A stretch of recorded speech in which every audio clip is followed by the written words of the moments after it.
Hi guys, good afternoon. Salukuyan po kung nag-exercise ng huli tawag dito.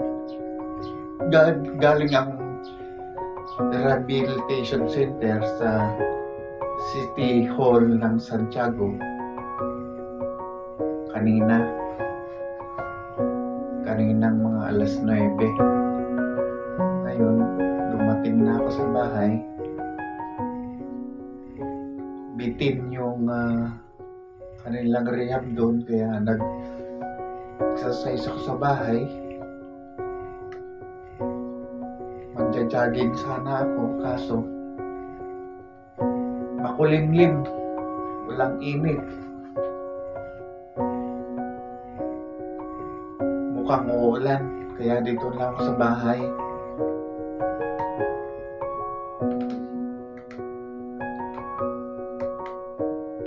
Mag-exercise.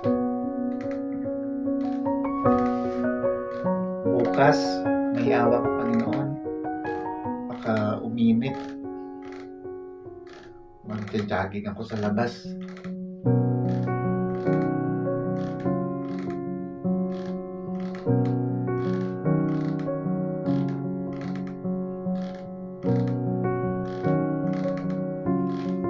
Five months and 7 days na yung stroke ko.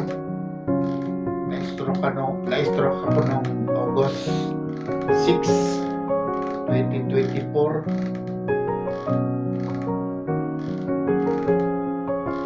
Kasalukuyan akong naka-duty sa Robinsons Mall, Santiago.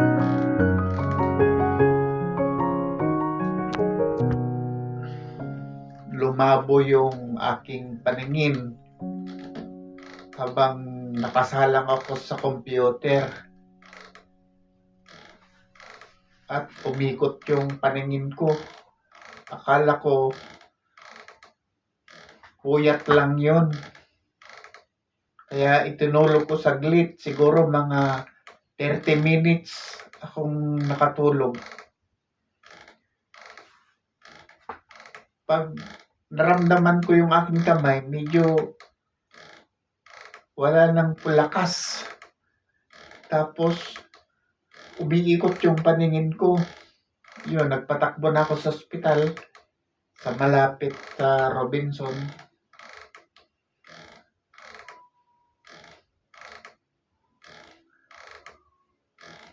Ang findings doon, blood clot, 2 ugat, blood clot sa utak ko. Kaya stroke yung pinalabasan ng sakit ko. Ischemic kung tawagin sa stroke yun. Hindi ko naman sukat akalain na ganun. Kasi kung nagapan ko yun, na alam ko na stroke, hindi ako natulog, hindi ako nagpahinga.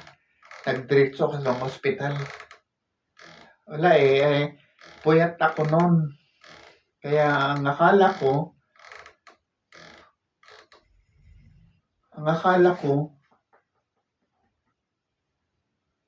antok lang. Ang alauna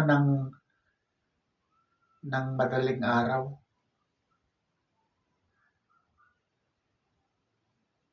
Yung pala, inaatake na ako ng stroke.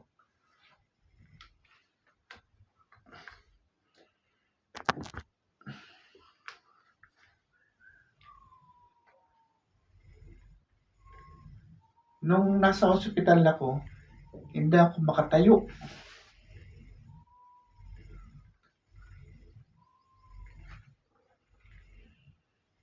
"20 days ako sa ospital." Tapos nung inuwi na ako sa bahay, mga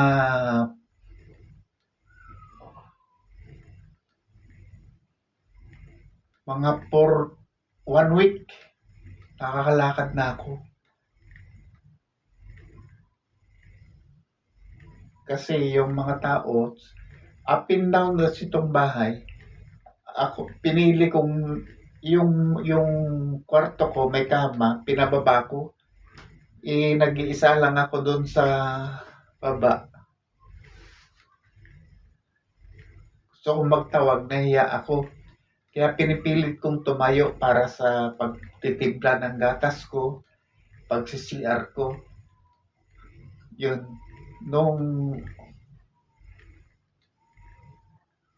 September 4, tumating na ang misis ko galing Dubai. So yun, may kasama na ako sa baba. Bago dumating misis ko, nakakatayo na ako, nakakalakad na ako ng konti-unti. Ngayon, misis ko nasa abroad na naman.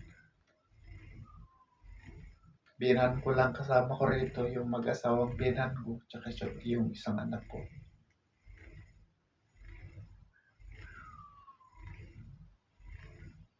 Ang hirap ng kalagayan ko.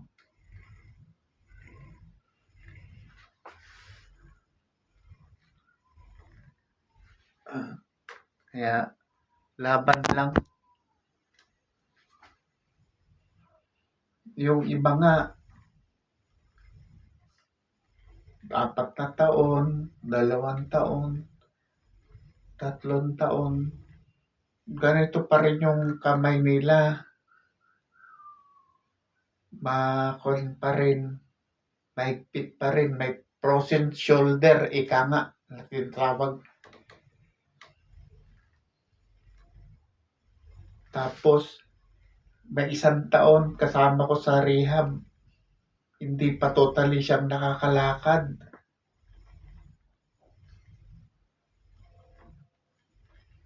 Kaya sabi ko, laban lang. May awa ang Panginoon eh. Pagalingin tayo. Ako nga, 5 buwan at 7 araw ngayon, 1 linggo. Nakakalakad na ako, nakakatakbo na ako. Na parang kaya ko ng kaya ko na ang sarili ko. Kanya nga lang, mahina pa yung aking paa, yung kamay, may ngatal pa siya. Kaya pag nawala ang ngatal ng kamay ko, para na akong normal.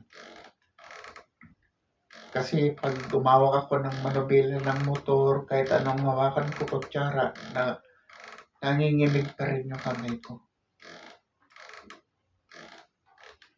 Kaya konting tiis lang. Yeah.